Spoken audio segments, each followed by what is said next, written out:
Welcome to the Pulse of the Heartland podcast, the podcast where no topic is off limits.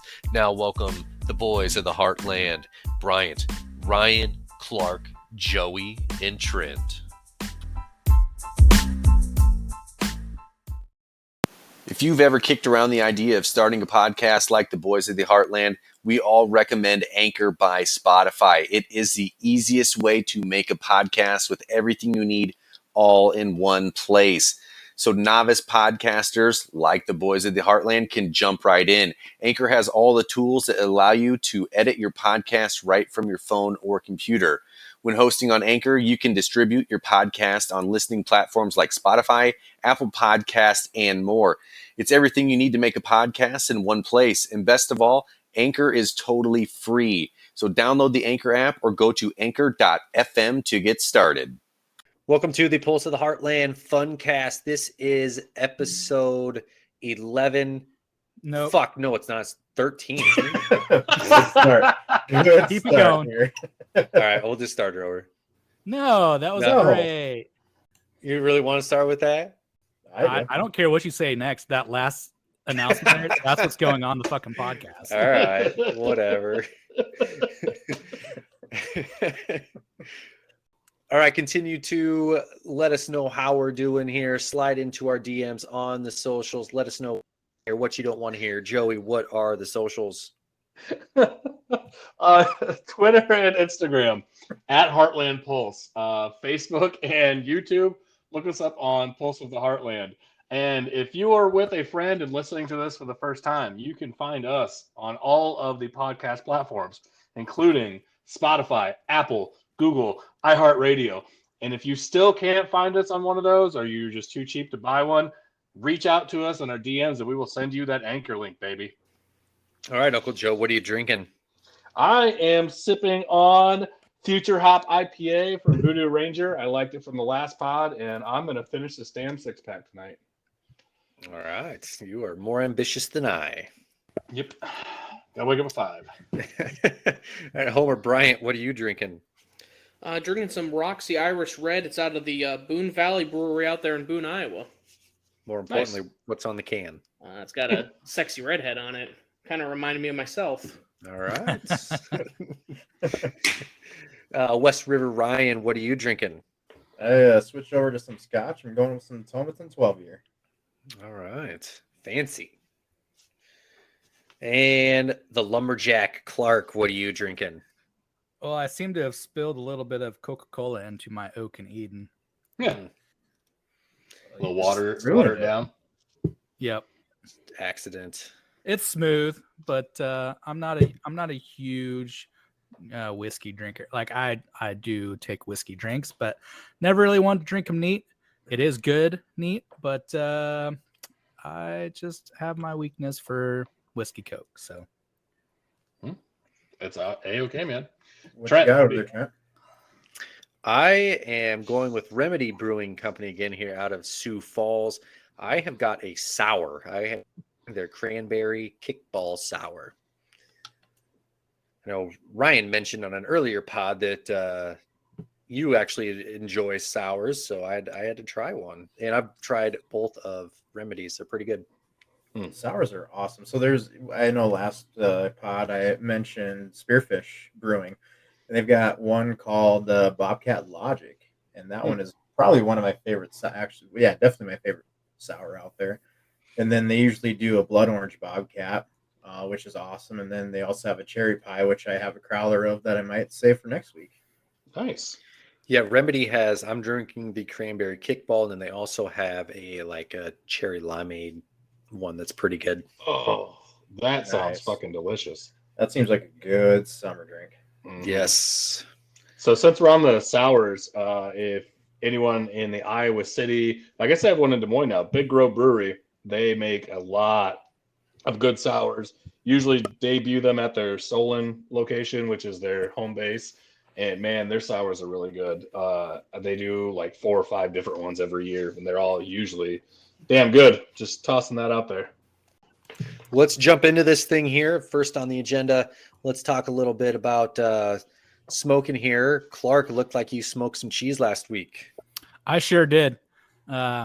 So there's a little trick to putting some smoke flavor and cheese there for anybody who may not know. You don't want to put that in a smoker and turn on your smoker. Shit, that'd be melted all over the place.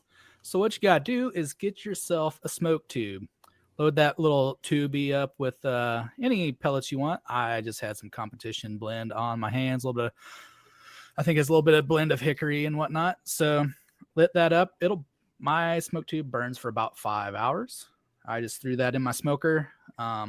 With the smoker turned off, put that lit tube in there that's putting off a little bit of smoke, and loaded up the smoker with cheese. Gave that cheese, I think it was in there for a little over 4 hours, close to 5 actually. And that tube was slowing down on the burn. So then I took the cheeses out, just wrapped them up with some press and seal, and put them in the freezer. I actually did sample one of those blocks of cheese this past weekend. Was planning to go to a Christmas party. Those plans got interrupted by work. So I just enjoyed a bit of that cheese here at home.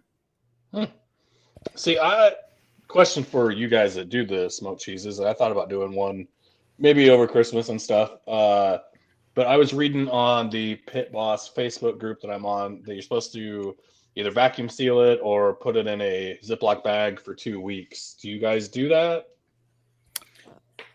So I put mine in a Ziploc bag, yes, and I put it in the freezer. I put the press and seal around it, and then I put it in the Ziploc bag. Okay. I did not wait 2 weeks. Had this party I was planning to go to, so I figured I'd take it then. So I already had it out, already had it, unfrozen. So I figured I'd go ahead and sample it. Right. Okay. I didn't know if you guys went by that 2 week rule or if it was okay to do it beforehand. Like I said, never done it before. I hadn't seen this rule. I literally did zero online research about this. I was just going off of what Trent told me. So Trent Torres. I have mine in Ziploc bags in my fridge right now, but it's as soon as I take them off, I just cut a hunk off there and eat it. It's very. I thought that's what you said last time. Yeah, it is very smoky if you do that. But yeah, like I have mine in my fridge right now. Okay. No, I just figured I'd ask. Like I said, I'm looking in that Facebook group and saw those comments, and I didn't think you did last time. So yeah, that cheese this weekend, I actually took it across the street, shared some with a couple neighbors, and the next day, one of those neighbors like, "Hey, got a smoke tube coming my way." I was like, "Oh yeah." He's like, "Yeah, that stuff's great. I can't wait to do it myself." It's like, there you go, $20. Yeah, $20 is all it takes to get one of them tubes. But that neighbor has a Green Mountain, so what does he know? No, it was not Rep. No, it was Houchin. Okay, all right. Yeah, that's acceptable, I guess. Yep. All right, Joey, do you smoke anything? I did some ribs on Friday night. Turned out perfection. I usually make ribs, and I did some cheesy potatoes with it. Kind of find out my girlfriend doesn't like cheese as much as I do. Whoa, hey. Yeah. I think that's a major red flag in this relationship. Are you guys still together? Barely. She made up by eating a lot of my ribs. So, yeah, it was a good night. I have all of the rib videos compilated and put on our YouTube channel, and you can also find them on our Instagram if need be. All right, so I did not smoke anything. My smoker just had a bunch of snow sitting on it this weekend, so it was pretty sad. Ryan, did you get yours fixed? No, I still haven't received the igniter yet. Damn it, Seth.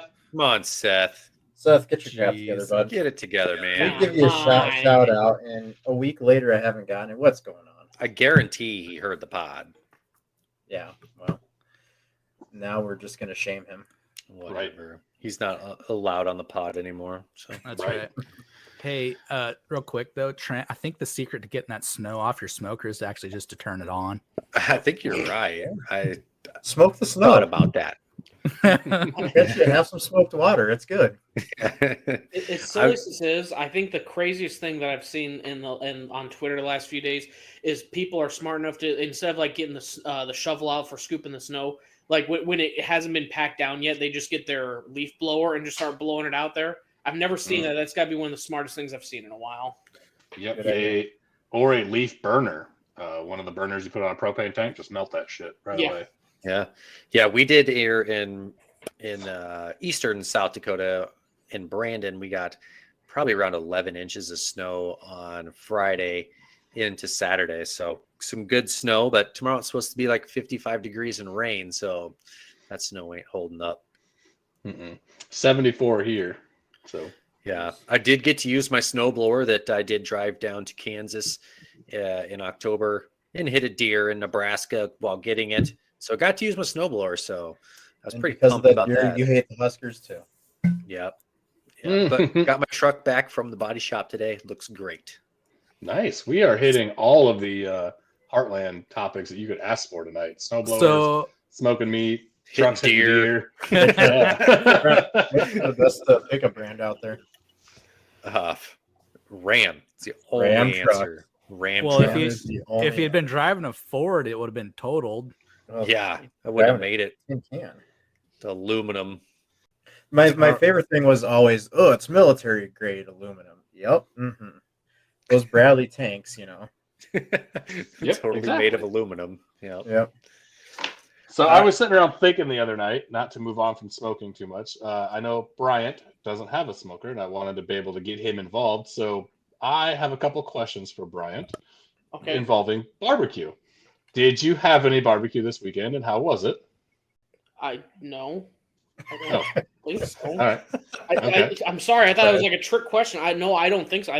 I had a lot of pizza. Okay.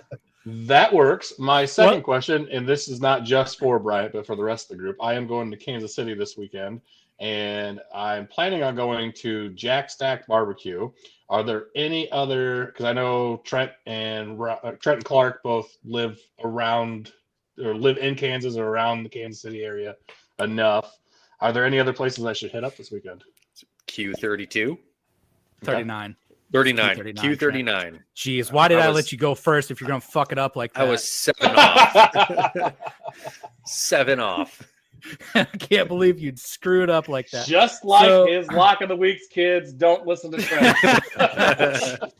So Q39, last I knew they did have 2 locations in Kansas City. Mm-hmm. That is my number 1 vote for barbecue. Jack Stack is definitely up there. I'm probably number 2. Okay. But if you're looking for maybe a little nicer sit down type location, I'd go Q39. I am not looking for a nicer sit down. Okay. Sure. So it's my birthday weekend, and we're staying at Harrah's Casino, and I am not looking to do anything besides gamble, drink, and eat. Well, things. I mean, if you're going to be having multiple meals while you're up there, why not just try it out? Okay, I definitely will. Thanks for the advice. Just checking to see if anyone else had any. Can you gamble from Kansas then? No, it's still on the Missouri side. Is Harrah's on the river though? I think it has to be on the river.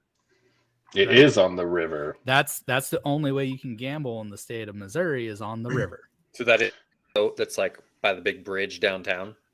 Or no, that's like the Isle or something like that.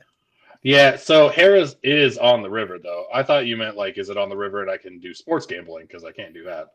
That sucks. But no, we will be staying at Harrah's. So I've got a question regarding actually 2 questions. I'm going to back it up just a little bit. Bryant, were those pizzas from Casey's? Yes. Perfect. Nice. Good job. And then Joey, what's your favorite game there at the casino? So I love playing blackjack, so backstory on me, I did roofing and roof consulting for about 12 years of my life or so. Spent a lot of time in different cities and stuff.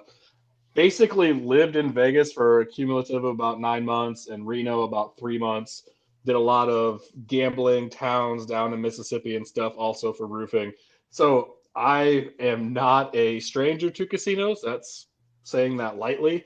I like blackjack when it's not busy. I don't play blackjack. I'll put it this way. I'm more risky than most people. And when the blue-haired old people sit down at a table with me, I get yelled at a lot, and I don't give a shit. I'm playing the way I want to play. Are you that guy that splits tens? Well, if they're showing a 2, probably. But yeah, I mean, if they're showing anything less than a 6, I probably will because they're gonna have to hit a bunch. Yeah. But so blackjack is probably my favorite thing to play. I win the most on roulette and slots. I really want to learn how to play craps. I don't know. I've watched like my old supervisor and stuff win thousands of dollars on craps in one night, and then also seen him lose like $300 instantly. So I really want to learn how to do that because that just seems like my type of game where I either win really big or I lose instantly and stop playing. Everyone tells me craps is the easiest way to make money. If for gambling, has the best chances of winning. Mm-hmm. Right. Like I'm taking my girlfriend this weekend, and she's never gambled before, so she really wants to learn how to play table games. But we'll probably start on like video blackjack, where there's not the pressure of the people around you. Yeah. You're basically just playing against the computer and stuff. That way she can learn, and then maybe later on the night, or even because we're going Friday, Saturday, maybe even Saturday, we'll sit down at an actual table when it's not super busy, and she can learn how to play that way. But my brother and I used to wait to go get in the truck when we were in Reno and Vegas, and we would sit down at tables and play for 30 minutes or so and just get our gambling fix in for the morning. And sometimes we'd even sit down in slots, and sometimes we both walk away with like $900 extra for the week, and it was a lot of fucking fun just doing it that way. So I like casinos when they're not busy. Would you rather be at a blackjack table yourself or with a full table? I'd rather be, my number one would be at a blackjack table with a bunch of friends and playing that way. But I would rather be just me and the dealer if I had a choice. I hate just me and the dealer. I don't know what it is, but I'd rather have 3 other people playing with me than being just me and the dealer.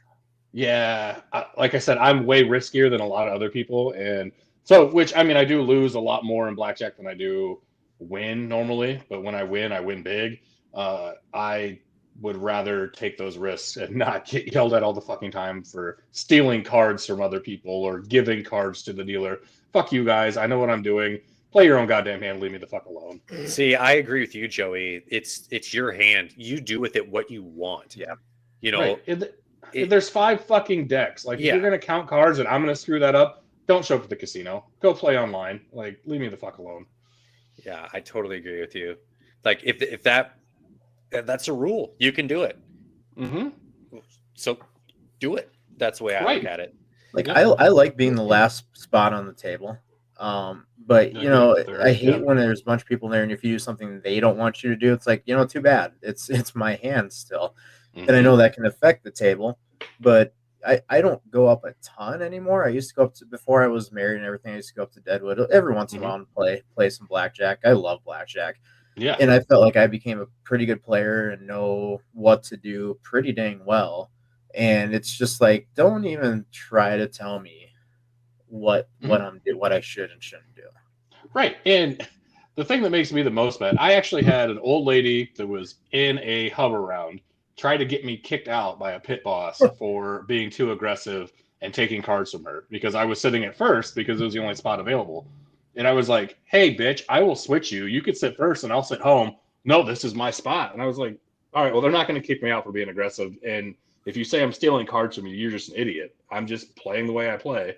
And she hated me, glared at me the whole time, but she wouldn't move tables, even though there was other spots available, the pit boss. And like, she just had a vengeance out for me at that point. And she ended up losing like $600, which I was A-okay with because I only lost 40. Was she like a Karen and asking to speak to the manager, or more just old and ornery? A little bit of both. She was an old Karen. Like, she just kept telling the dealer, I need to talk to the pit boss. And he would come over and talk to her. And of course she was a member and shit. And the pit boss would be like, could you kind of not do that? And I'm like, yeah, you bring the drink girl over here a little bit more, then I definitely won't. And that never did happen, so I was just aggressive the whole time.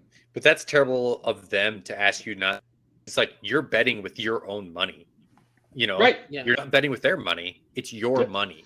Well, there's a reason I don't go to the casino that is 3 miles away from me anymore because, 1, I never win there, and 2, they do shit like that and cater to the old people that are just wasting their retirements away. So, yeah. Just wait another 30 years till you have a retirement joint. Then you can waste all your money there, and you can tell those ornery 30-year-olds that are trying to play aggressive, just you can be that guy. I'm hoping in 30 years, because I won't have a retirement, that I will be the pit boss and can tell some other young whippersnapper, "Hey, run it up on this bitch. Go for it." Put more house money on it. Fuck it. I was once your age, Sonny. You should just take it to the woman. Split everything. Right. Yeah. Exactly. You see those kings there? They're just as good split. Oh, that 12 hit it. Hit that 12. Every time. So, right. And I mean, this is how much of a degenerate I am. In college and right after, when I was living with Dylan and TJ, we would legit play blackjack for drinks. And you had to beat the dealer 3 times before they could, or the dealer had to win 3 times and they could pass the cards. Otherwise, the dealer always had to drink for both people. Yeah, it was degenerate alcoholism, but whatever. It was fun. Yeah, how long did those sessions last? Like an hour or two, and then you're just sloshed at that point? I don't remember. Yeah, that sounds about right with all the alcohol you're drinking.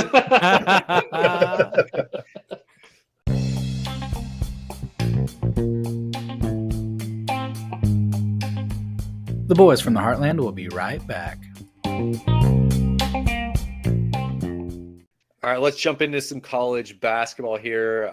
The Heartland teams in the top 25. There's a bunch of them.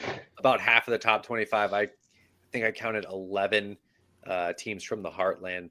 Baylor, they're number 1. So we have a team out of the Big 12 leading the pack, which Iowa State is on a collision course with for them. Both undefeated. Purdue's 3rd, Bama's 6th, Kansas 7th, Iowa State's 11th, Michigan State. So just a ton of teams up there in the top 25. LSU and Iowa State still undefeated. There's 7 teams undefeated right now. Yes, sir. But I'm going to keep saying it every pod. We have all saw this coming with Iowa State And LSU. and LSU. Never I a think doubt our in our listeners minds. can actually go back to like our episode 2 or episode 3 and know that that's not true, Trent. We all saw it coming. Did we see LSU winning by 40 points in any games? I certainly did not. I mean, if you're going to ask about that, we'd say, yeah, in football. What if I told you Max Johnson was a quarterback?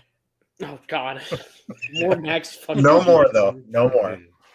Hey, quick question. I'm seeing 6 undefeateds. Who's the 7th one that's not ranked? San Francisco.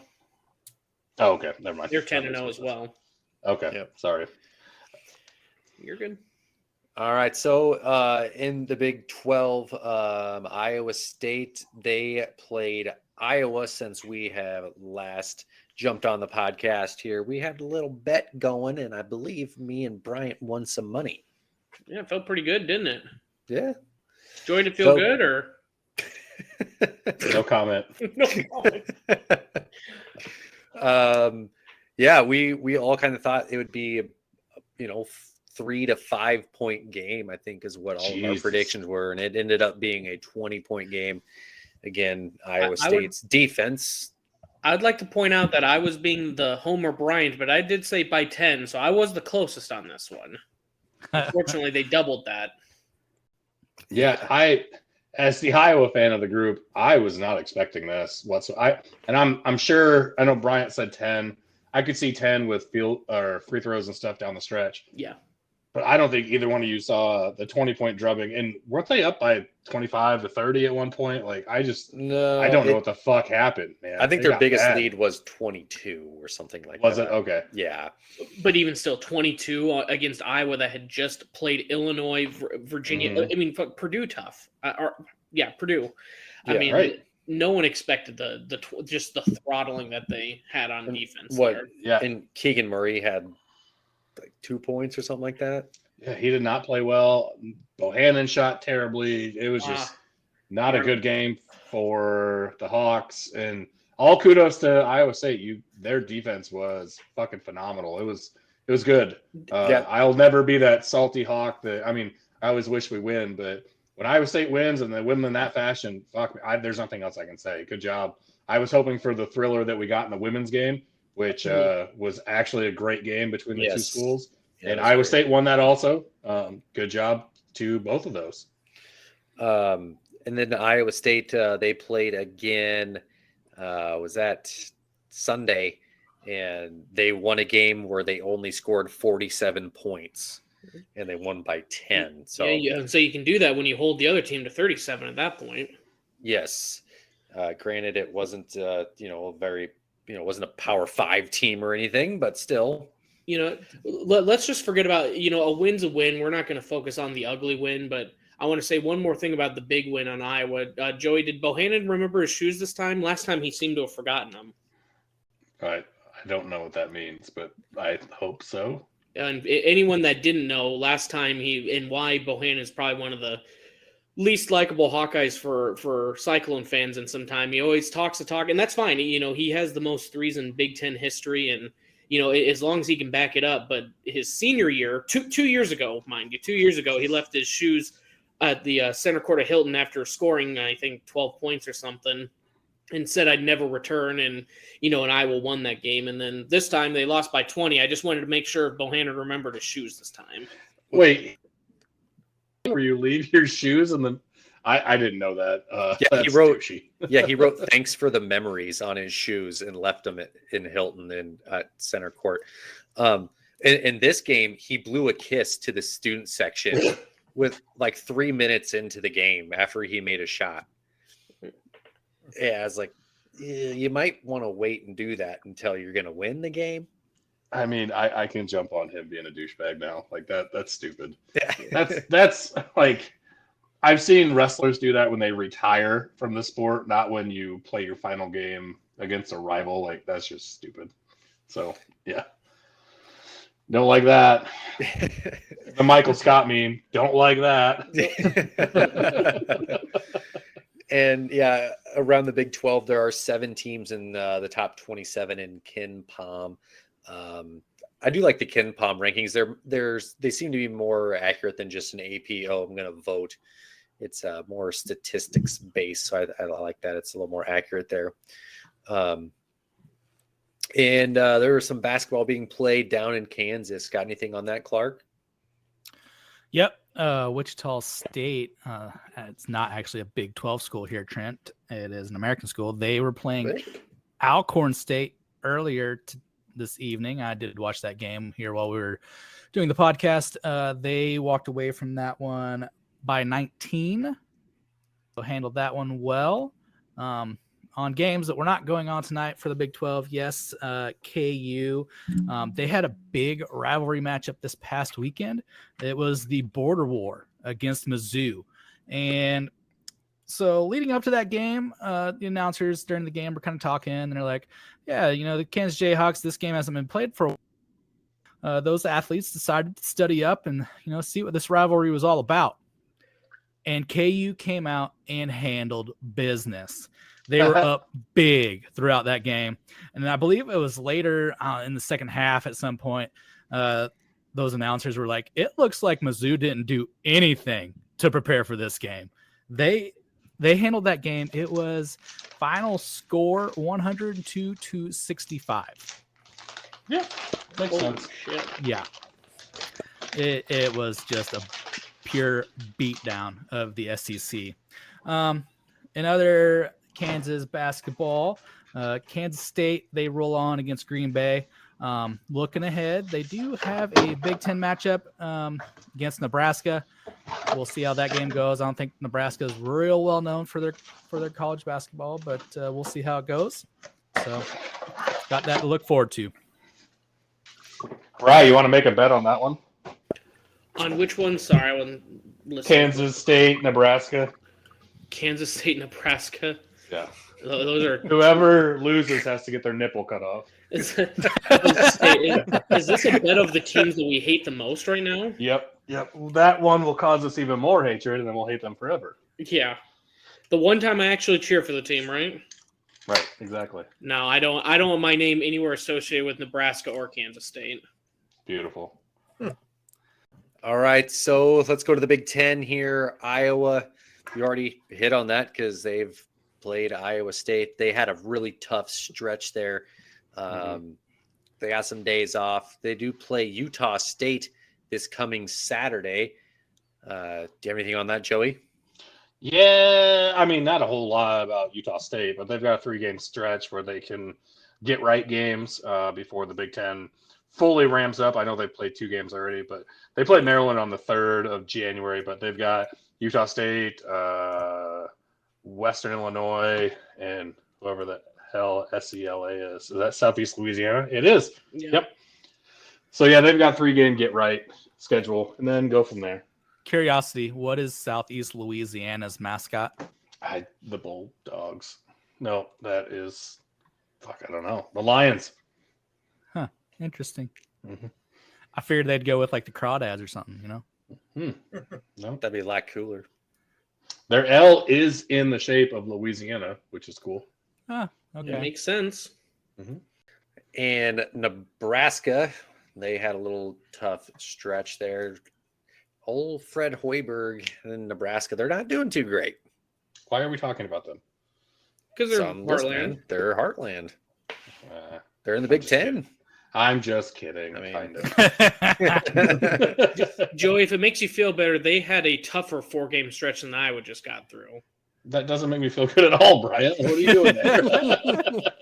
Well, I mean, you at least won one of the games. I think they went 0 for 4 in these. I mean, Nebraska might be worse than their football team. So Oof. I don't know. I haven't really watched much with Hoiberg. I think he's trying to obviously rekindle what he had in Hilton, but I mean, he was going from the tournament every year to the Bulls, and now I mean, like this 4-game stretch they were talking about, it was similar to Iowa, and just it was probably one of the tougher stretches they're going to have in the year before Big Ten play. 4 overtime loss to North Carolina State away at Indiana. Then their one home game is Michigan, which is, tough go. And then at number 18, Auburn. So, I mean, they just, when it rains, it pours in a stretch like that. Yeah, but only one of those teams was ranked. So not as tough as Iowa. So Michigan's getting some love in the polls, but they're not ranked for sure. I think they're 6-4 right now. I will validate your points if you can tell me who WIU is. Western Illinois. Yeah. Oh, damn it. That's who Iowa plays in 3 games. So that was their first game. They dropped that one 75-74. They lost to Creighton in that third matchup. Yeah, I don't know. Middle of the road. Their wins aren't against quality teams at all. So I don't know. Well, hopefully they can put together, at least compete, because it is kind of nice, I guess, if you're in the Big Ten having that free game every once in a while. Thank God we can have a breather. It's Nebraska tonight, but I don't know. It's kind of like Kansas in football. Like it's kind of nice when you see them beating a Texas and competing. I think it was like West Virginia. Give us some type of a game. Sometimes they're not even just fun when it's 56-0. Who the hell cares or watches at that point? Now you're just risking injury to your team.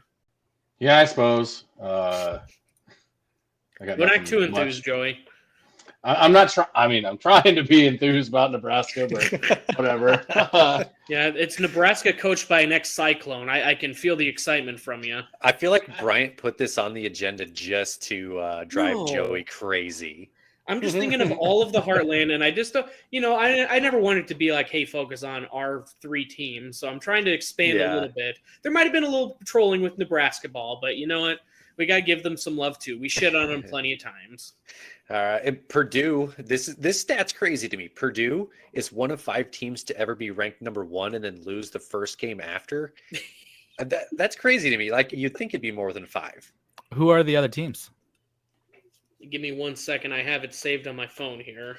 I should have just probably written it in there, but I was kind of curious because haven't we had number 1 changes every week so far? well, the very first game that they're ranked. So the 5 are Illinois lost to DePaul in 1952, Memphis lost to Virginia Tech in 1983, St. Joseph's. Holy shit, St. Joseph was number 1. They lost to Xavier. Wisconsin was number 1 and lost to Michigan State in 2007, and then Purdue. So it's just the first game after being number The 1. first game in program history being ranked number 1. You know what? I just put the stat in there. Sounds like. We don't need to elaborate. Just trust us, folks. Give me 1 second here. It was a stat. Lost to unranked opponent in first game as the number 1. Unranked opponent. There we go. Okay. Yeah, we were missing That one makes very a big crucial. difference. crucial bit of information. I apologize. It's still Lamar that seems Jackson like only has 400 less passing yards than Aaron Rodgers. Oh Jesus, we're going back to that. We're going back. I did have forget one stat here if we wanted to shit on the Bears one more time before we go back to basketball. I'll just do it now. It's just too funny. Matt Nagy's passing offense is averaging 173 yards a game. By comparison, Sid Luckman, who was the quarterback in 1943 to 1947, averaged 189 yards a game. So Matt Nagy's passing offense is less efficient than an offense from the 1940s. The Bears setting the NFL offense back a decade and a half. Yeah. They'll have 350 against the Vikings. Book it. Oh, exactly. Now that we point out a funny stat and make you Vikings fans feel good, now they're going to play lights out like they did against the freaking Packers. Mm-hmm. To help you Big 12 guys feel better about yourselves, not that you fucking I need feel to, great. but We don't need to. I think the reigning national champs are feeling pretty good. yeah, I saw the thing the other day that if the season ended, right now the projections are that all 10 Big 12 teams might make the tournament, which is pretty insane for a whole conference to make it. That's the way it should be. I think Like the last good. few years That it's good. been like 7 and 8 of the 10. You Right. know, obviously we don't have as many as Big 10 and SEC, but yeah, still insane. Just as many quality teams as we got. Right. And speaking of stacked conferences, let's go to the SEC. LSU. Well, they're just stacked because they have volume, but to Yeah. differentiate. But they do have teams that are all ranked. So LSU is rolling. Yeah, they won 89-49 tonight against Northwestern. That takes them to 10-0. Like you said earlier, as predicted by everybody. Yep. Whoa. Let's specify it. Northwestern State. Oh, okay. Sorry. Yeah, not Northwestern, the Power 5 team. I just want to make sure that we got that clear. All right. Joey doesn't want no Big Ten slander. I mean, it's not much different. Northwestern would probably be about the same as Northwestern State. So they've got LSU has 2 more games here on the 18th and the 22nd against Louisiana Tech and the Lipscomb Bison. And then after that, the gauntlet starts. They've got 13 Auburn, 21 Kentucky, was it 18 Tennessee, and then Florida, 24 Arkansas, 9 Alabama, and then you got 18 Tennessee again. So it'll be an interesting month. We'll see how legit they really are. What I've noticed with LSU is, they've got to keep the pace going. If they're slowed down, they're going to be in trouble. And they need to get better at their starts. They're kind of starting slow, with the exception of tonight, but I don't think tonight was too big of an opponent. Looking at the rest of the SEC, it's really kind of hard to tell who is going to be really legit in the SEC. You've got LSU. Hopefully they can continue what they're doing. Bama for sure, as they've beaten Gonzaga and Houston. They're good. Well, just an update on that. They just lost to Memphis just now. Seriously, what was the score on that? I think it was 92-78. Is that Correct. right? Wow. Yeah. So they lost to Memphis and Iona, but That game just finished. But they beat Gonzaga and Houston. So wow, I mean they're beating good teams. Yeah, 92-78. You were right, Clark. Last I watched, they were only up by, or Alabama was up by 4. Memphis went on quite a run. Penny Hardaway, baby. God works in mysterious ways. I was trying to place a bet for Alabama to win that game, and it wasn't it was saying it didn't clear my zip code. And I was like, damn it, I was going to win some free money. I was about to put $20 on that, and then I saw their by 12, and I was like, all right, thank you. Screw you. Mine would have put it in 4 times. Yeah. So I'm going to say the SEC is still going to run through Alabama, though, as far as for basketball. We're talking about undefeated teams here. Alabama's playing one of those teams on the 21st of this month, Colorado State. Undefeated in basketball? Again. In basketball. Oh. Their coach, Northern Iowa legend, Ali Farouk-Manesh. Jeez. What about that off the pod? That needs to be our poll question for the pod. Do you know who Ali Farouk-Manesh is? Yeah. Do you remember him? Dude, everybody remembers him taking down KU. What a sweet moment. Yeah. Didn't he take down Sparta in 300? Probably. Real quick, yes, Joy, please. who was the guy who kicked down the? What was his name? Gerald Butler's. Paying Leonidas. Okay, I was just testing you. Thanks. So Ryan, he sent a text in the group the other day about LSU's uniforms. Thinks they're pretty clean. The purple with the dark yellow or gold, yeah, those are the best. And maybe it's because it reminds me of the Vikings color rush too. But yeah, those are, in my opinion, and you guys are going to have to do a lot of persuasion to change my mind, that those are the best jerseys in the NCAA by far. Do you want to do round robin and vote? Who is creating the bracket? I don't know. I was just saying, I don't know if we're sophisticated enough to do voting and getting lost in the snake and everything. Snake draft, back and forth. Who gets lost first? Yeah, all of us. Yep. We wouldn't even make it through the first round. I don't know. We talked about it a little bit once you posted that question, Ryan. I was sitting here. I was just like, first LSU. I don't even think of the best uniforms because I guess I associate with like if I'm going to think of a purple and gold like basketball team, I'm thinking Lakers. Like LSU's not even remotely close. Obviously, I just think like in basketball because I couldn't decide which one. I just think if you have like a clean, like blue and white for Duke or like a red and white, that forest green and white for Michigan State, Indiana. I think basketball is just one of those, you can just have a clean uniform and it just, I don't know, when you have two primary colors, it just doesn't look as great in my opinion. So I had to, last night when I saw the agenda come out and I started doing a little research, Sports Illustrated did a top 10 college basketball uniform ranking. North Carolina was number 1 with the old Argyle down the side. Yeah. UCLA was 2. Kansas was 3.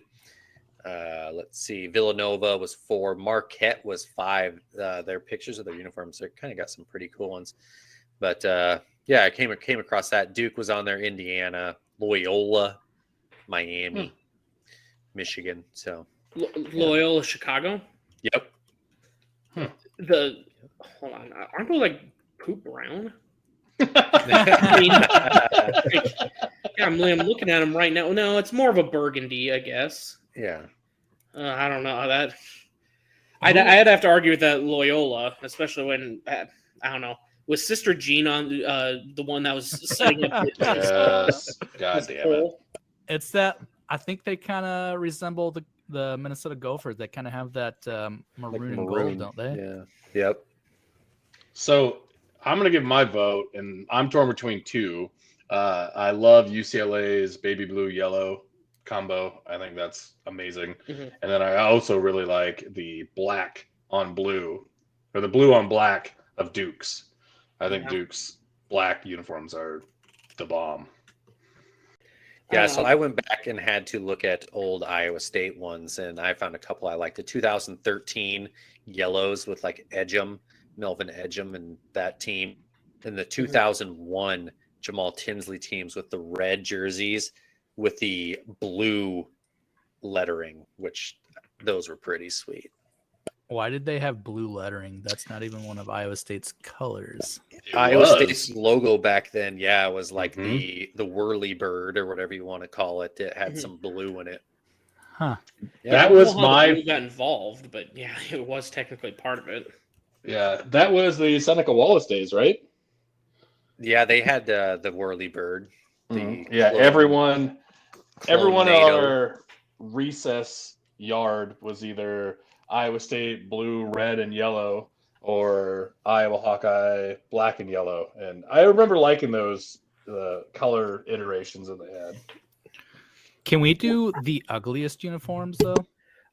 The only other one, if you don't mind, the only other one I could think of, and I'm trying to find a picture of it, was Arkansas. And you might even think it's ugly too, but I loved it was just a picture of the Razorback on top. Instead of having Arkansas across, just the Razorback and then their number on top of it. I don't know. Some might think it looks like a practice jersey. I kind of thought it looked cool just having the logo on there.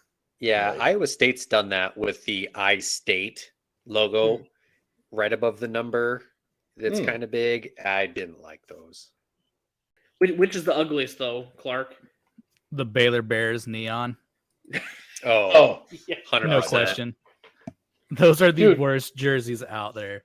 So I'm watching the Blues right now, and that reminds me, does the whole state of Texas just love neon? Because the Dallas Stars did black with neon green lettering last week, and I'm like, what in the hell am I watching? This is ugly as shit. Are they having like a construction safety meeting, or what's going on? OSHA's coming to town. They had to make Yeah. sure they're prepped. Oh, I literally, I'm about to vomit. I'm looking at, I just put in work basketball uniforms, and there are some atrocious ones. Like, do you guys remember the Notre Dame, like all greens, but it's like, Oh, it's yes, like a pea green. yes. Mm-hmm. Oh, that one. There's like a Zumba Pants Cincinnati Bearcats one. Honestly, the more I'm thinking about it, maybe I'm considering the Arkansas one of the worst ones. You know, it's so bad it's good to a point. All right, well, let's jump into some NFL locks of the week. Let's put our money where our mouth is here. Well, we'll do like we always do. We'll start at the bottom and work our way up to the top. So, Joey, do you want to go or do you want me to go now that we're tied again? I'll go. Go So ahead. You don't take mine. Yeah, you'll probably take mine. So after watching last week's games, I was really, really impressed with the Bengals almost coming back on the Niners. And I think them at Denver, I know Denver played tough, but them at Denver getting a 1.5, I will take that. I'll take Cincinnati plus 1.5. Thank you for not taking my pick. Cool. I appreciate it. So I'm going to take the Los Angeles Rams at home versus the Seattle Seahawks. They are a 4.5-point favorite. That was my second. Nice. Thank you for not taking your second pick. Well, I didn't want to pick my Super Bowl team and jinx them even more. So they did win last night. So that's what I did. Who's again, Trent? I'm sorry. I'm picking the Rams at they 4.5-point favorite over the Seahawks. Minus 4.5. Yep. Okay. Next up would be Clark. Yep. I've got a few written down here. I was looking through the odds earlier here before we started recording. Trying to make a decision about which one I like the best. You know what? It pains me to do this. It hurts me. But if I don't do it, Bryant's gonna. I'm taking the Chiefs. Oh, I see how it goes. 3-point favorites over the Chargers. So that's what we just have to do from now on. Somebody pick the Chiefs, so Bryant has to make a decision. I made a decision last week. The Chiefs were on the board and I made the decision around it. It is true.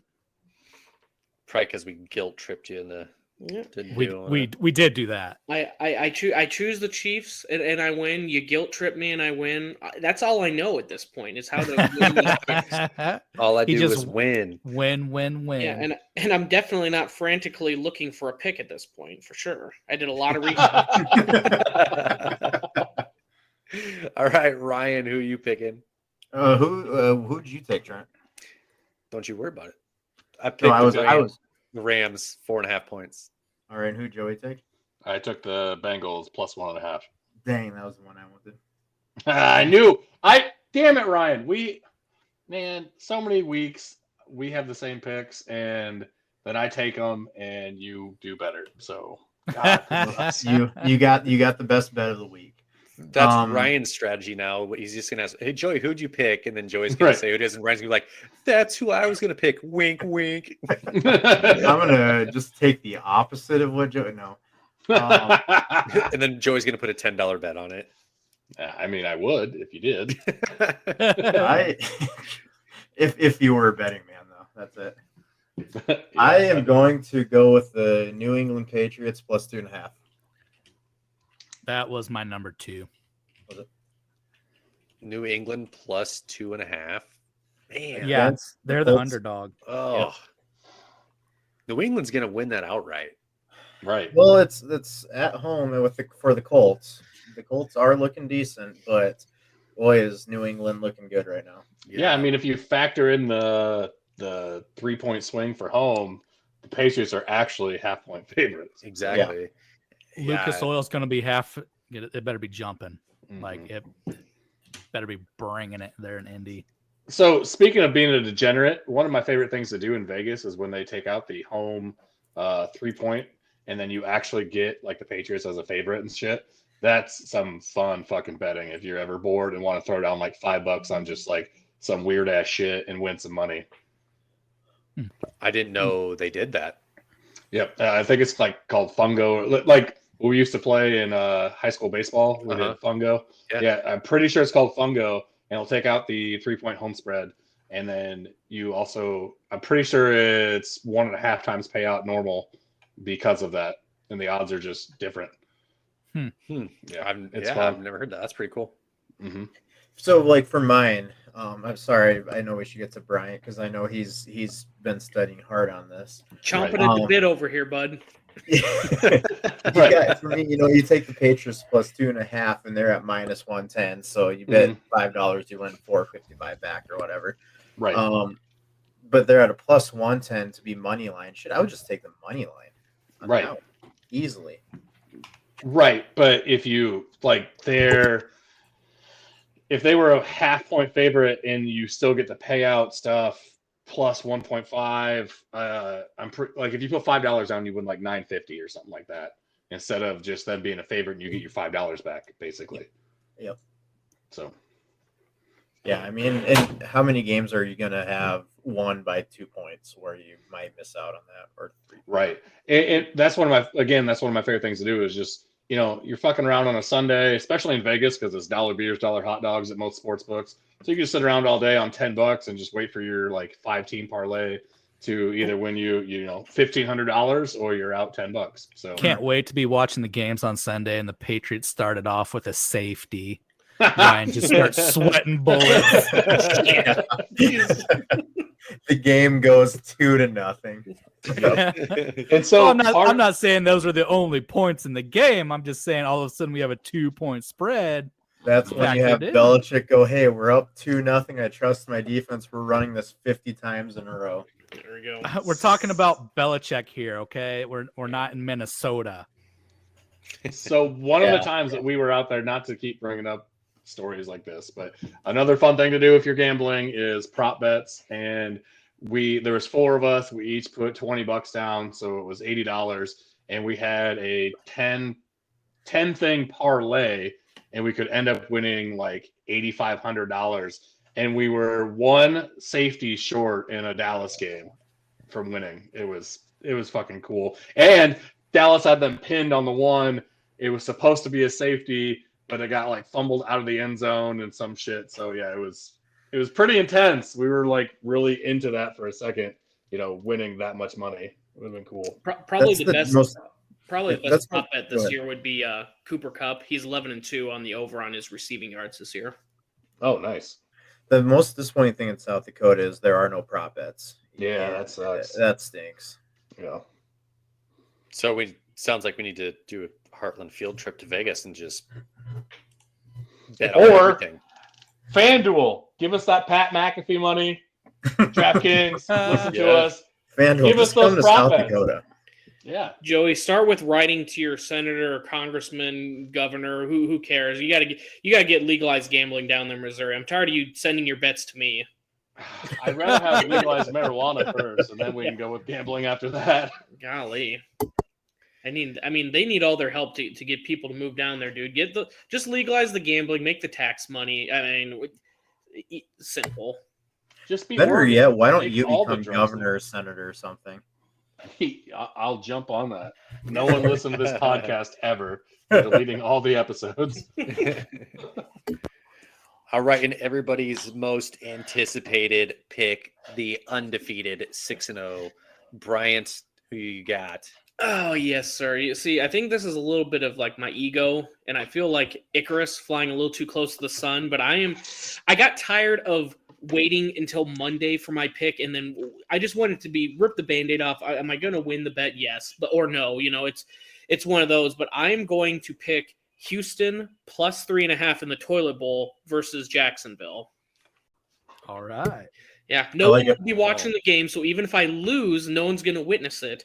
But I mean, we shit on Urban Meyer last pod, and deservedly. I mean, that team, he's just lost the locker room. No one's fighting on that team. Houston, I mean, they're mathematically eliminated too, but I think at this point, I mean, I'm surprised they're not even the favorite at this point. You know, Houston's the underdog of that plus the 3. I mean, I wouldn't be shocked if they win by, 10 points versus Jacksonville, because that's just how much Urban has lost. He limp handshakes. He can't do anything right down there. So, in case you're wondering, you're going to have to wait a little bit for a few games to go by before that one happens, because we do have Saturday football this week. Yeah. That's right. So, we got some bowl games, don't we, too? I think there are. No. They start on the 17th.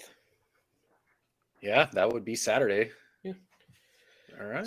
So I would say one more reminder again. Now, I guess probably a good point that you brought it up, Clark. The bowl games do start on the 17th. So if you're listening to this on Thursday or Friday when this comes out, join the bowl games. I would say we've tweeted in Facebook the link a couple times. We'll probably try and do it on Friday as well. But password capital H Heartland 1, the number. I mean, just again, you can listen to our stupid opinions all you want, but if you're going to talk the talk and make fun of us, you better walk the walk and show us that you're better. So join the group, see how you compete. Who knows? If you win, maybe we'll allow you on the podcast to brag about it. That's what you get. So if we don't have any more technical difficulties, that is. Yeah. So good luck getting on the podcast.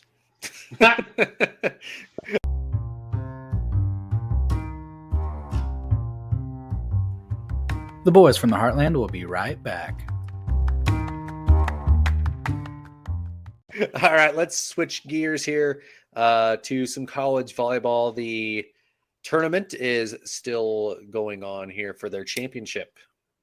Yeah, so in regards to that volleyball, we are moving on to the it's not officially called the Final Four, because that is coined for college men's basketball championship. It is the semifinals in volleyball. Moving on to those Final Four teams, we have this past week, there was a bit of an upset this last weekend as Nebraska women took down the Texas Longhorns. Longhorns were number 2 in the nation, and Nebraska was number 10. So that was a bit of an underdog win there. I think Nebraska took that series 3-1. So looking at the Final Four teams, we have Nebraska taking on Pittsburgh, and then Louisville, who is the number 1 team in the nation and still undefeated, are taking on Wisconsin. Yeah, Clark, I think I said right when we first started talking about this stuff, never count out Nebraska for this thing. Nebraska's always there. So for you two that know a little bit more about it than the rest of us, who you got winning? If I'm betting on it, I'm obviously taking Louisville. They are just, they've been unbeatable this season. So I want Louisville to win just to see it being undefeated season, but they've never made it this far either. So this is really cool for their school history. So. Yeah. If you ask my wife, she's hoping that Wisconsin upsets Louisville and Nebraska moves on against Pittsburgh, so that then Nebraska has an easier matchup. That's her hope. That would give an all Big Ten championship as well. She just wants an all Heartland championship. She's definitely for the podcast. Good for her. Yep. So those matches are taking place Thursday, the 16th. Is when those semifinal games will take place, and then the championship will be on the 18th, which is Saturday. I'll take Nebraska if anyone wants to ask me. I think I'm thinking the finals will be Nebraska and Louisville myself, but that's what I'm hoping anyway. Me too. So is Pitt a higher seed than Nebraska, or Pittsburgh is? Yep. Nebraska's a 10. All right. Just go for the underdog. I guess Nebraska might as well just win it. They're the underdog in this. Let's give it to them. We're the true underdog story here. Did Joey just say something nice about Nebraska? Yep. It took 5 minutes for me to digest that, but that's crazy. Good for him. He's trying to get his Lincoln listeners back. Good job, Joey. Well, let's hop into the NFR here. The rodeo ended on Saturday with round 10. Round 10 was great. I watched probably 7 out of the 10 rounds this year. Night 10 was great because in about 5 of the 7 categories, there wasn't a clear-cut winner until after that event was over and the money was totaled. Whereas a lot of years, there's maybe one of the events that's like that. So it was all fairly close. It's very entertaining. Did you watch any of it, Clark? I watched a little bit, and I was looking up some results here just the other day to kind of see where things fell out. And rodeo is a little bit confusing because NFR championships, I think, are doled out based off of money won over the season. But then they also have a ranking, I think they call the average, which is based off of your total score throughout. Is it the NFR finals, or is that final score based off of the season? I think it might be just off of the finals. It's off for the scoring. It's off the NFR. Okay, so I mean, there is a money line for the season who finished first throughout the year for money earned, and then there is that average winner for the NFR. So correct. Can I ask a question real quick before we get too far? Yes. I had a couple people that actually were pretty intrigued with our rodeo stuff. They just didn't know how to look up what we were talking about. Where are you guys finding these results and stuff at? I just Google NFR standings finals. It'll be the Wrangler National Finals Rodeo is what the link comes up. They do have their own official website. It is a PRCA event, which is the Pro Rodeo Cowboys Association. I believe that was. So they have information through that as well. But yeah, the NFR has their own website and everything where you can find that information. They also they stay pretty active on Twitter as well. So yeah, I had a cousin that asked me, and then a couple other people were like, this rodeo stuff seems really interesting. You guys really seem into it. We just don't know how to really follow along if we don't, 1, buy the Cowboy Channel like Drunken Joey did, or 2, just follow them on Twitter or look them up on Google. So they were just wondering what the easiest path is. So tell them to come out to Deadwood and come to the rodeo with me, and we'll have a hell of a time. The Days of 76 are a great time. That's a fun rodeo. Oh, and then afterwards, you have so much entertainment in Deadwood. Yep. Yeah, Brian might just take you for endless crab legs. Hell yeah. The Silverado. Okay, Trent. So I wanted to bring that up. I know you've been to Silverado. Clark, did you ever do the crab legs and prime rib? I've been there with you. We talked about this. Did we do Silverado? We did. Yeah, we did. So we went across the street from the Days of 76 rodeo to, I can't remember now. Was it not First Gold, but Golden Nugget or something like that. The crab legs there are like the size of king crab. They're massive and so meaty. Next time you guys are here, that's where we're going. Okay. Let's do it. So, I mean, in case the listeners are wondering, anytime you go to one of these places, it's like, it's a buffet style. You got your crab, you got your prime rib. I've never seen anybody do what the Varlegs do, and they go and eat nothing but crab legs. Throw in a piece of prime. Don't worry. Don't worry. Wait, why would you eat anything else? Like he doesn't even try, no prime, nothing. It's just the prime nothing rib but crab legs. Is amazing. Like I go 50-50 when I'm there. I can make prime rib at home. I can't make crab legs here. Let's do that shit. Okay. Okay, I think it's Gold Dust. Gold Dust would be the play, or First Gold. First Gold. There we go.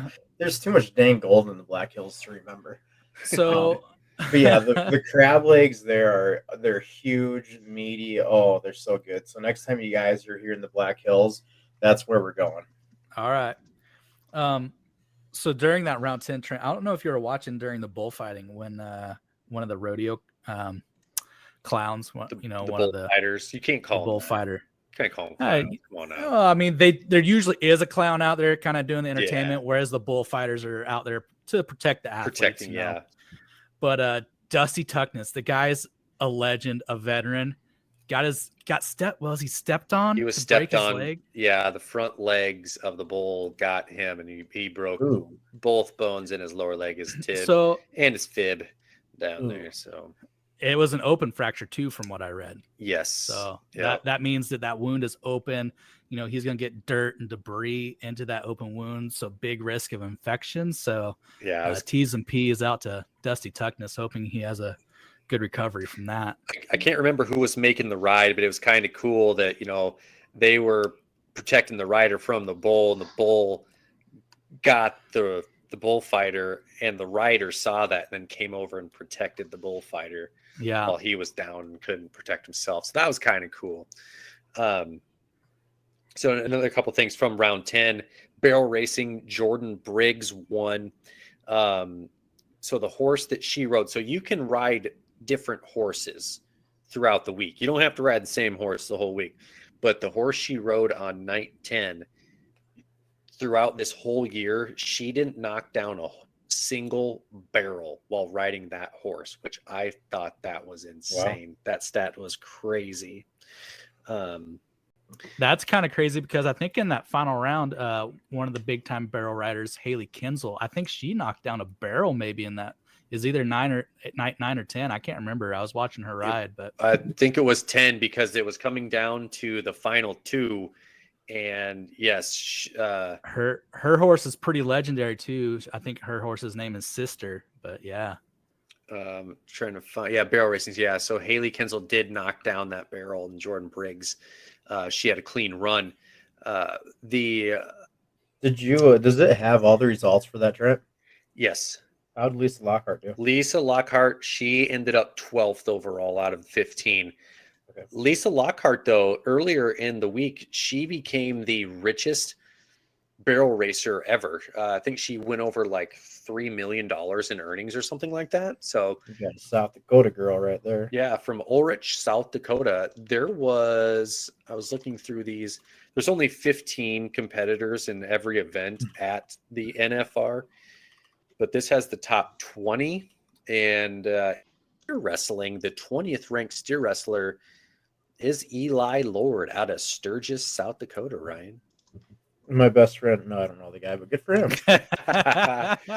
And Tyler Wagaspack, he did win the steer wrestling. I mean, he's probably my favorite steer wrestler just because of that kick-ass last name. Yeah, that's a pretty cool name. The saddle bronc riding, Stetson Wright won, and then of course his brother Ryder got second overall. So Stetson he won, but I don't think he won the average for the week. Yeah, that's where my confusion was at. Yeah, he won. He was the world champion saddle bronc rider. Yeah, and then I think it's off the money. Well, that's what I'm saying. Like, that's off the money. He was the big money winner, but I think the average for the week, he wasn't the winner. Well, he was. Yeah, he came out and he at the final ceremony and he got the gold buckle. Yeah, because that's my confusion because they post the average, whereas they award the money. So like whenever you're looking at the results, they have the score winners for the week, but the NFR is kind of the year-end event, and the real award is for the money with the buckles and stuff. So yeah, and then he won the all-around cowboy too. So big payday. Pretty I think that guy dominant. Over the year, I think he earned over $500,000 in rodeo. Yeah, in just saddle bronc, he won $343,000, and then let's see, bull riding, he won $342,000, so over $700,000. Yep, not a bad year at all. So, and in case who's a musician that is a world champion bareback rider and #1 artist? Chris Ledoux. Okay, got it. Come on, man. In case you're wondering, in regards to these events, for those who don't know, so like they do these events every night for 10 nights straight. You know, scores every night that goes into this whole NFR competition. And so every night they have a pay night. So everybody's getting paid out every night for that event. So like that first place, he got about $27,000 just off that night. So they're paying that out every night through the top 6 spots, I believe it is. So yeah. First place gets about 27 grand just for their one ride there. yep. It's a good payday. All right, well, let's switch gears. We'll hit some esports. I went 2-1 in NBA 2K22 this weekend. So Nice I'm kind of work. curious, when you're playing 2K, are you just playing like your own season, or are you playing online competitive?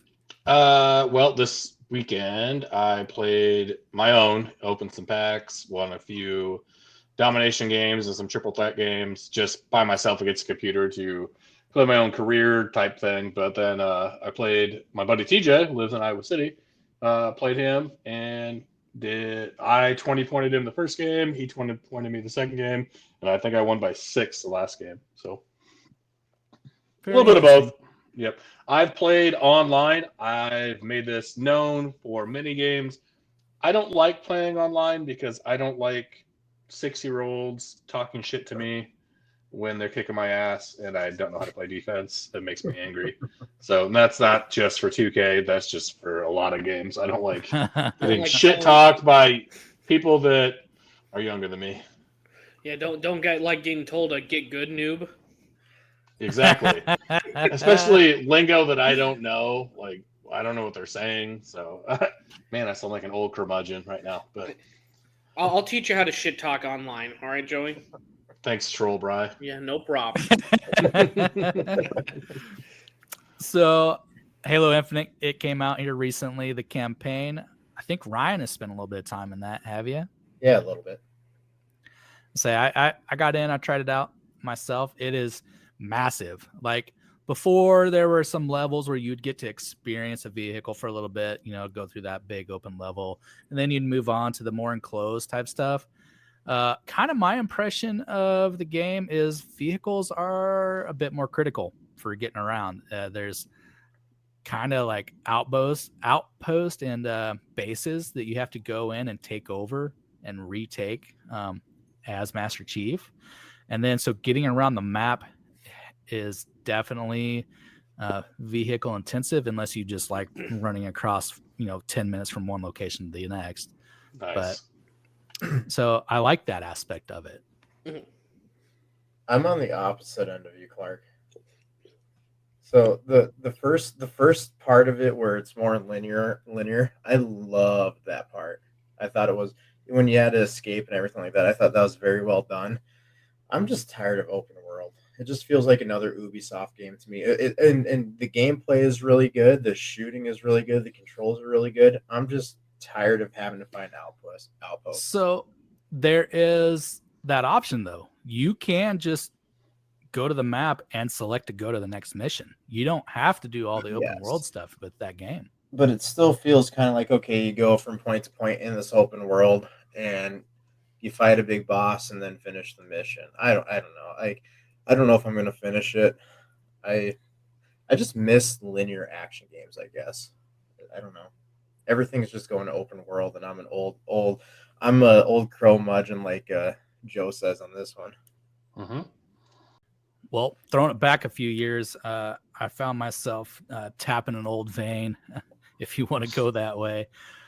So my younger brother, this game was bigger with his generation than it was mine, but he's kind of my access to this little bit of addiction that is Minecraft. Oh yeah. So he runs a realm, which for those who don't know, in the Minecraft world, that's pretty much a private server that he can share with friends. I thought you were going to say your brother was Jon Snow or something. Nothing's Jon Snow. But so he runs this realm with friends, and I'm always invited. So I decided to get in there, and yeah, I can't stop playing it right now. That is my crux. I just want to go collect materials and build crap. Make it look cool. It's crazy how long that the game's been out, and there's such still dedicated fan base to it too. It is really a downright impressive game. Okay, so I think it's been out for 20-ish years, if not, it's close to 20 years. Really, I didn't know that. So from release, obviously that would have been version 1.0. They're now on 1.18. So they've had 18 large updates to that game where they're either adding biomes, so like not snowy mountains or plains or forests, but different big updates with creatures, materials, like all kinds of stuff, different game elements. They have their own big event every year they called Minecon. So they take a large poll, like it's open to voting, where you can vote for, what's the next big update going to be? So they'll have presentation, show you what those 3 ideas are for the next big improvement, and people get to vote on it. So I love that they keep their crowd involved with that. They like to keep the gamers making that decision. Yeah, So, like a lot of fan service awesome. with it. Yeah.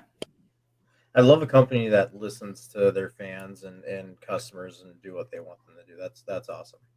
Just like Pulse of the Heartland will, if you hit us up on our DMs on Twitter and Instagram at Heartland Pulse.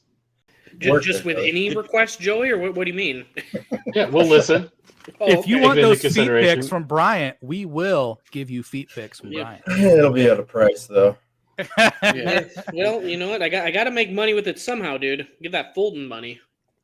I mean, we'll listen, but we might not go through with it. So Yeah. you don't rule us. Might just have to box somebody's ears if it's a little too risque. You never know. That's right. All right. And there's little golf going to be played this weekend with Mr. Tiger Woods playing. Ryan, you got anything on that? Tiger is back. Well, he's back riding on a cart. Him and his son playing in the PNC this weekend. Pretty excited about that. He is playing in the Pro-Am Friday, which the Golf Channel is actually going to cover because it's freaking Tiger Woods. So Christmas, family Christmas this weekend is going to be me and my brother watching golf. So that's going to be pretty sweet. And then we need to talk about another legend here, John Daly. This guy goes to Trump Doral and just starts chipping some shots. He's just got a beer in his drink in his hand and hitting some great chips. Then he orders $446 worth of Taco Bell. I saw that.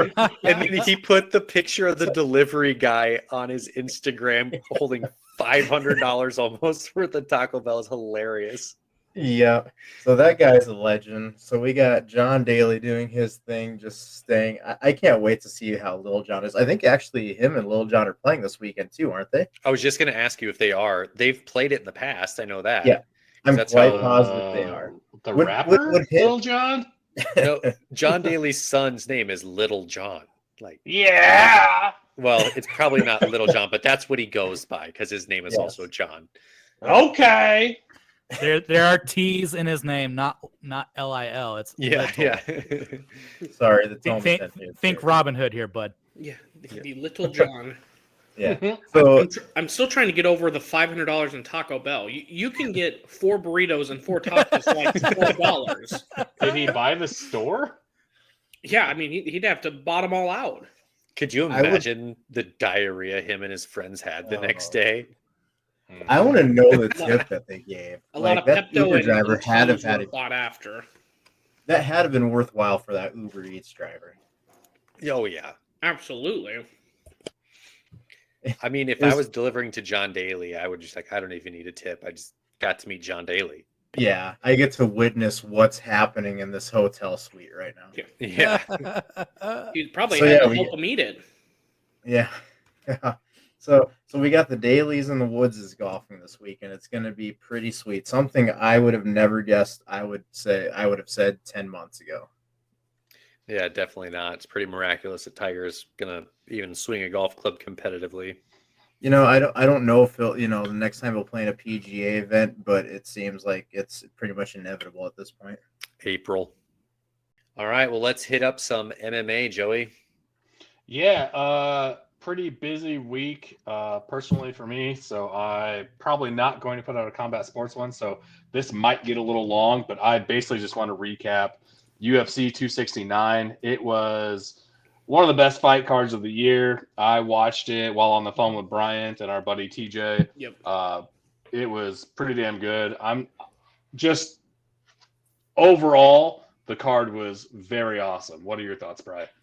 I mean, I think we said it on the pod as well, but like literally, if you're trying to get someone to like get them into MMA and watch it with you, that was the card you needed to show them. And we discussed a little bit as well. Like I think they had a top 15 matchup in the early prelims for the for the fans that had the Fight Pass, the free prelims on ESPN.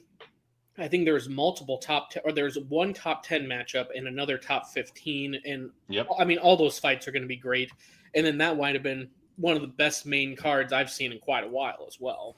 Yeah, it was just so good. So based on our picks for the week, I went 3-3 and Bryant went 4-2. That was relying on one of the biggest upsets in MMA history. I'll get to that in a second. I just felt in my bones, Joey, I believe on the podcast you told me I'm giving you this free one, and I took it, and I ran with it because I didn't think Nunes was going to lose. She was. So she was a plus 900 favorite, closed at plus 1100, which ended up being the second biggest in UFC history. Anyway, I'll start at the bottom of the card where it starts. The first ranked matchup they had was Dominic Cruz versus Pedro Munoz. Munoz came out guns a-blazing. Cruz got rocked twice, and I thought the fight should have been stopped both times. And he came back and won, and it was fucking amazing. It was a great-ass fight. And that was one of the free ones, too. I mean, one of the free ones. That was absolutely, like, I guess that's what I just love about UFC, because it's kind of, sometimes when you're watching lower level football and basketball, you're not going to see, I mean, every one of these people is vying for the top spot. All of them want to be, the champ with the double belt and everything, so you're getting the all of every one of these people. And I mean, like you said, I mean, I had Munoz, and like you said, he rocked Cruz twice, and I'm like, easy peasy. And then it just flips it immediately around, and he wins it by the decision coming back. And just so all the people know that I am a degenerate, I had 2 parlays going, and that was the first for both my parlays. And I was on the ropes to being out of my parlays very first fight. So good job that Cruz won. The next fight I want to talk about, Augusto Sakai versus Tai Tuivasa. Both big heavyweights, big dudes. I called it on the podcast. Huge knockout. Yeah. Fuck. And then the sneaker drinker himself, Tai Tuivasa, wins via KO in the second round. So that's worth him winning, just to see that. Who the hell drinks out of a shoe every freaking time? Did you guys celebrate with shoeies? We did not. I tried to with my Crocs, but it didn't quite work as well. But fuck, everyone in the goddamn stands was doing it, which is awesome. I've been to 2 or 3 UFC events now, and anytime you get the crowd into it, because it's pretty quiet in there while the fights are going on. But when there's a big knockout or something and people celebrate, man, it erupts in those places. And that's one of those times I'm sure it did. I don't watch a lot of MMA, but I know who Tuivasa is. I've seen a couple of his fights, and I will say he's probably my favorite fighter. Hell yeah, man. I'm down with it. He throws bombs. The dude throws bombs and he takes bombs. I mean, it's all, all in good fun with him. Now, Joey, you're the expert. Does that guy wear those shoes all day? Or if it was me, I had the shoey thing going on, I would specifically say you're putting on a fresh pair of socks and you're literally only walking from this dressing room with me to the front row, and you're not doing anything, tapping your toes, any extra sweat in there. I couldn't do it. A guy wearing those damn shoes all day and disgusting foot odor and everything from it. So the first shoe that he got came from the crowd from a 170 contender that bought those shoes just in case there was a shoey. And they were new to start the night, but I don't think they were new at the time, if you get my drift. I don't think you grow up doing shoeys on brand new shoes. Nah, I don't think so either. But just run down the card real quick. Sean O'Malley was the unranked champ going into this. And I say that because that was self-proclaimed. Dude put on another show. He won knockout of the night. Got a knockout in the first round. Looked really good. I think he first of all, needs to be ranked, and second, needs to move up in the rankings pretty quick. Is there anyone you want to see him fight next? Man, I don't know. I'd have to do some more research on that. I know he needs a top contender, so give him someone in the top 5 because he just puts his money where his mouth is. He's moving up just like Connor did back in the day, and he's less arrogant with it, just more confident, if that makes any more sense. Yeah. Maybe he needs to get that arrogance to get those fights, keep talking the talk, you know? I mean, he's letting the fans pick his hairstyle and stuff already, so let him do that. That's fine. But next fight was Kai Kara France beating Cody Garbrandt. Garbrandt went down in weight, kind of gassed at the end. Didn't look, super good at the end. Jeff Neal beats Santiago Pons and Nebo. Very good fight. Leg kicks galore. Jeff Neal, he wins a close one in that. Joey, have you ever seen, because that was one thing I wanted to bring up with this Neal Pons fight. Have you ever seen the judges judge it so differently? No, it was completely crazy how split the decision was, actually. Yeah, I mean, one had, and for those, just for the technical stuff, one had Pons winning 29-28, then one had Neal winning 30-27, and then the other had Neal 29-28. So, I mean, 29-28. I mean, that's just 3 completely different scores, not one complete winner, and one of them was unanimous that the other guy just won every round. Yeah, and see, I think the only reason that Pons won a single round is because he got that takedown in the second. Yeah. So that would be the only reason that I think that round. But otherwise, I think it should have been Neal winning all 3 by all 3 judges just based on the leg kicks and damage he did to Pons. Yeah. So. And then upset of the night, my GOAT, my favorite fighter in a long ass time. She's been my number 1 since day one. Not really, but she's been there forever. Amanda Nunes loses one of her belts to Juliana Pena. And like I said earlier, definitely biggest upset in UFC women's history. You could argue in UFC history. I would still say Sarah beating George St. Pierre back in the day is probably my number 1 still. But holy fuck. Man, I'll let Bryant talk on this first because this was just astounding to me. Yeah, I would say Joey can obviously get more into the nuances and more in depth, but I mean that would be. And again, I think some people unfortunately are thinking, it's a women's fight, or is it Foxy boxing, stuff like that. That was literally, that second round might have been the hardest back and forth I've ever seen 2 fighters go at each other. They were literally like punching each other at the same time and matching the intensity. And that might be the first time I've ever seen Nunes actually, I don't know if intimidated, scared, however you want to look at it, but usually she's pretty determined in her look. And after Pena just kept matching, it was about 90 seconds straight of one hits a jab, immediately counters it, and just back and forth until she finally knocked her. And then obviously with that submission, she must have either had the wind knocked out of her or something could have happened, because I don't know what you saw, Joey, but there was that might have been the shortest, choke out and then submission tap out that I've seen in quite a while. Right. And then, I mean, to touch on that before I move on and forget to touch on it, Pena has been interviewed since, and someone asked her, like, do you think Nunes just gave up, blah, blah, blah. And she goes, when we went to the ground, my elbow was so far under her neck. If she would have given up, I would have snapped her head off. Like, she tapped for a reason. It was that deep. And Nunes said the same thing. She's like, I gave her my back and I shouldn't have put my chin up like I did. I think Nunes, as you could tell after the first round, she was, things were going her way. Everything was moving in the right direction. And then she put her hands down and let Pena punch her a few times. And I think she actually kind of rocked her. And then Nunes didn't know where she was for a while. And then everything just happened. And that second round was just amazing. But Nunes just couldn't recover enough. And I don't think that she realized where Pena was when she gave her back. And then that's when she fell on her face. And, everything just went lights out from there. I mean, honestly, I think she did go out, but she says she didn't. But whatever. That's, I'm not in there. So I think you're underselling with the few punches counter, man. Like that was seriously, I'm just watching it. It was one of those, like, put up your damn arm. Someone block something, because it was face punch after face punch. Yeah, the only person that can keep their hands down like that is Anderson Silva, and that was, a decade ago. Yep. No one can do that anymore. And so that's how he got caught too. Yep, exactly. And then the main event of the evening, Charles Oliveira beat my boy Dustin Poirier in the third round via submission.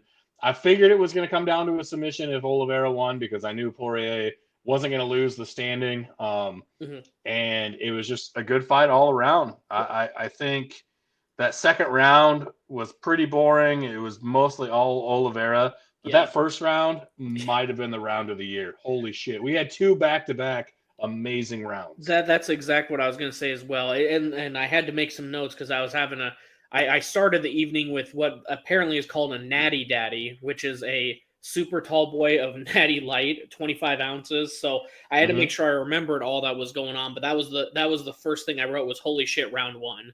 I mean, that was another one. You're like, how do you top round 2 of the Nunes fight, and then fucking immediate the next round was just an amazing, just a lot of offense out in that round. Right, it was just so good. Yeah, Oliveira ends up winning in a submission in the third round, and I don't know who Oliveira gets next. A lot of rumors and rumblings about Conor. I don't. He's lost back-to-back fights to Poirier, so. It would just be a money fight at that point. Well, and that's about all of Conor's fights. Didn't you say he's only won 1 fight since 2018, right? Right. I mean, give me Gaethje, Poirier. Let's do that. That'd be a better fight for me, but yeah. Honestly, that might have been, and speaking of Conor, we can kind of bring it in. I can't remember which fight it was, if it was Poirier or I think it was Cowboy, but when he was throwing his shoulder up into his face, and he was using that as kind of like a new offense there.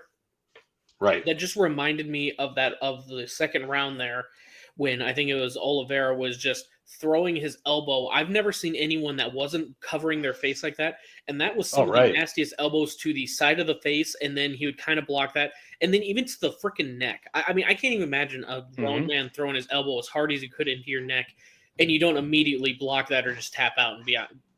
Say I'm done. I guess I'm a big pussy, but I mean, that's what I was just watching the whole time. It's like, holy shit, dude, cover your face. And then, of course, then he was hitting him in his ribs, and it was a brutal second round there. Well, and the thing with Poirier, though, and Oliveira is you can't try and cover yourself because Oliveira is going to throw something and do a submission, which he ended up doing. So, but anyway, yeah, good fight card. I don't mean to cut the other for you guys. Did any of you watch it or watch highlights or anything?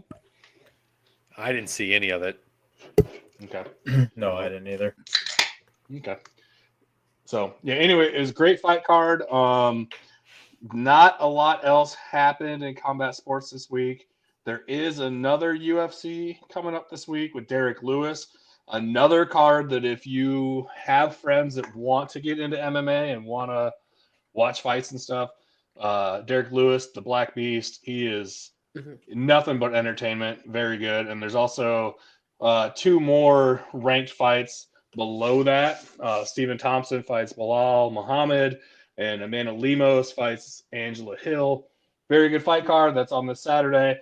And don't forget the big-ass Triller card this weekend, which I did find out you can order via Showtime. You got Jake Paul with a rematch against Tyron Woodley with the knockout clause this time. So that's pretty damn cool. Nice. And then in the co-main, who do we got, Bri? Well, Frank Gore. Who's he fighting? I can't remember who. Darren Williams. That's it. The former NBA, not MVP, but multi-time All-Star. So is now for the card obviously 269 was this weekend. This card with Derek Lewis. If the people are trying to get into it, where can they watch it, Joey? So this one, I believe, is just going to be on ESPN2. It's a fight night. If it's not on ESPN2, it's on ESPN Plus. And it's free, right? If you have ESPN Plus, yeah. Nice. Okay. Yep. That's all I got for combat sports this week, guys. All right. Well, let's really switch gears here on the fun cast. And it's Christmas. So we all got Christmas trees up. Let's have a little debate. What's better, real or fake Christmas trees? I have a feeling there's going to be some strong opinions here. I'll start since I brought this topic up. I'm lazy myself, so I like the idea of fake Christmas trees. That's what I always had growing up. Um, I married my wife. She, her and her family always did real trees. So every December they go out, cut their own Christmas trees down in the Black Hills, and then do all that. Like a So Griswold's? yeah, pretty much. No, Clark W. Griswold did not cut his tree down. He dug it out of Yeah. the ground, roots and all. Yeah, we don't quite go that severe. So yeah, every December we'll now, starting since I married her last year, we'll be going out, cutting a Christmas tree down and bringing it to the house and getting it all set up. Much more work than the fake Christmas tree, but I love the fact how much she loves it, so we'll keep doing that. But I do like the convenience of a fake Christmas tree. I mean, does it make your house smell better? I guess I don't know if I've ever dealt with a real Christmas tree. So here's my concern. I have terrible allergies and asthma, and it hasn't affected me too much, actually. It hasn't been a problem. I don't really notice the smell too much. There's a little bit when you're around it, but as far as the house itself, you don't notice it. I guess anyone else really pro real tree? Joey? Is there any besides me? Is there anybody that has the ability to go out and cut down a pine tree? Because I know Eastern South Dakota and Kansas doesn't have too many of those. It's a little sparse here. I mean, there's tree farms, so you can go cut one down. So actually, I grew up in a family that also would go out and cut their own tree every year. And I mean, I came from a big family. Lots of memories are made. And actually, the one that sticks out the most is the family was all preparing to go out and get that tree on a Saturday morning. And me and my older brother had been fighting. And he decided to go get his BB gun and shoot me. So that's how we started that day off. So, great memories have been made doing the old Christmas tree hunt.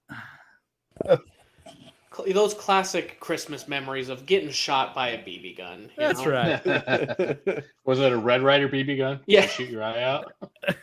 He didn't shoot my eye out. He caught me in the leg, but I'm pretty sure I squealed like a pig, and he got chastised and punished. So Nice. So I am pro fake Christmas tree, pre-lit in everything. I just put it up, plug that in, ready to roll. But as a couple of you will know here, next year, the ornaments only go on the top roughly 3 to 4 feet, because the bottom 3 feet, no ornaments, because the kid, I have a 2-year-old, she already broke a couple this year, so they all got put up high. So we'll have about a 6-month-old, 8-month-old next, 7-month-old, somewhere between 6 and 8 months. Like 8 next months, December. yeah. They'll be getting mobile enough to scoot We have to over. watch for that, huh? Yeah, I'm gonna put them all on that bottom row, just so they can play with them. Just be a real kid, huh? I don't want to have to entertain the little one. I'm just gonna have one. I mean, I got some pretty sweet ornaments like Darth Vader hanging on my tree. So, piece of advice: my brother and sister-in-law did this when they had Maisie, and for some reason they went away with it with the boys. But her first year, she was all into picking things up and moving shit around. They got a Velcro tree that you could move the ornaments around, and just put it on their wall, and like did the whole skirt underneath it and stuff. Put the presents there, so that way they hung their ornaments on like the garland or whatever that they hung up on their TV stand and stuff, and like all the ones that were really meaningful and things. But they, that way she could still play with the ornaments and not break anything. Only bad part is if you have dogs, they will kind of eat them. I'm sure Tank ate his fair share, and I'm sure Tig did too. So yeah, just point of advice for next year, if you are interested in that, they just hung theirs on the wall and let her just go to town moving the ornaments around. Cool. So speaking of dogs and messing with things, so I have a large, long-haired, like part lab, part flat-haired retriever dog, and I mean, so we got some stockings in the house. They're just hanging on the banister next to the stairs. And last year we had a stocking for him. We put a milk bone, like a little treat, in that stocking when we put up decorations. Never found it. Never noticed it until like Christmas Day. We went over, took it out, gave it to him. And so we did the same thing again this year. Put that milk bone in the stocking. He hadn't noticed it until today. My wife was messing with the lights or something over in the area. So he was over there with her, found the treat. Now, every time he goes in the living room, he has checked the freaking stockings for a freaking treat. Yeah, I just saw Brittany's Instagram story. It was Nate nosing through the stockings. Yep. It's hilarious. Yeah. Dude, that's a big dog. If no one else follow Clark on Instagram, because his wife puts up some pretty hilarious stuff. Yeah. Mm-hmm. Good old Nate. Mm-hmm. It's funny that my dog and who is a like 10-pound Chihuahua and Nate, who's like 100-pound giant, were best friends when we lived down there. Oh yeah, good buddies. Yep. Have you guys heard anything while we're talking on Christmas trees real quick about hanging it upside down? So a lot of people do that. I didn't. What? Yeah, I guess I really didn't notice that until this year. But it's all over TikTok and Instagram Reels and shit. What is What the kind purpose? of crack houses are these people living in? I don't know. England. What's the purpose? I don't get it. Frees up additional floor space to hold extra stock of decorations or an additional holiday display. I'm trying. Huh. I was reading an article because I'd been seeing TikTok on it too, and I was like, because like you said, that's a hell of a lot of work to just get a little bit more space in your house. But I guess Now I'm a kinda lot of curious. people doing. How does a real tree survive upside down? Is that possible? Because I know you have to keep those watered. I don't know. You get a watering can sprayed from the top. I have no clue. You spritz it and baste it like you do your meat. That's on the smoker. There you go. Don't ask me how to take care of a real tree. I already killed my Dollar General $15 tree in 2 days. It doesn't light up. So. Real trees were forbidden in my house growing up, and they're still forbidden now. I don't want a fire. I don't want anything like that. My dad was a firefighter for like 30 years, so yeah, we didn't have a real tree. Trent would rather have a tree with questionable electrical wiring strung throughout it already before he plugs it in. Yeah, but that's more safe than the questionable strung through wiring on a dry, dead tree that will burn in 30 seconds. Yep. My mom would unplug coffee pots and microwaves and TVs as we were leaving the house, just in case. So yeah, we never had a real tree. My tree now is fake, pre-lit, and it's black. I wanted to do a Hawkeye theme, but you can't find Hawkeye yellow anywhere. Isn't that yellow? So, yep, still can't find it. You find me yellow ornaments, I will buy them. They aren't $50 for one. Is gold not close enough? No, that'd be Mizzou colors. I don't want that shit. I want yellow. I mean, I figured the Hawkeye tree topper would be enough to give it away, but whatever. No. The song Black and Yellow was made for a reason. The Steelers, you're right. Iowa. Oh, you're trying to steal that just like the uniforms of the Steelers as well. Jeez Louise. Hey, he sang it at Iowa City and said this was for the University of Iowa. So I'm going to hold him to that. He definitely didn't say that, Joey. That's like when I went to a Drake concert in Des Moines, and he tried to tell a stadium of who cares 20,000 people that he's like, me and the boys, we're trying to figure out who would be the best crowd all year, and he's like, did we say L.A.? No. Did we say Toronto, where he's from? No. I said Des Moines, Iowa, and everyone ate that shit up, acting like him and his homies were going, you know what? I bet you Des Moines, Iowa is going to be the littest party out there. Hell no. Yeah, but Wiz Khalifa doesn't change teams every championship like Drake does. I don't know, man. I just have a hard time believing it, I guess. I mean, I do too, but yeah, give me that fantasy. We're in the season of believing, right?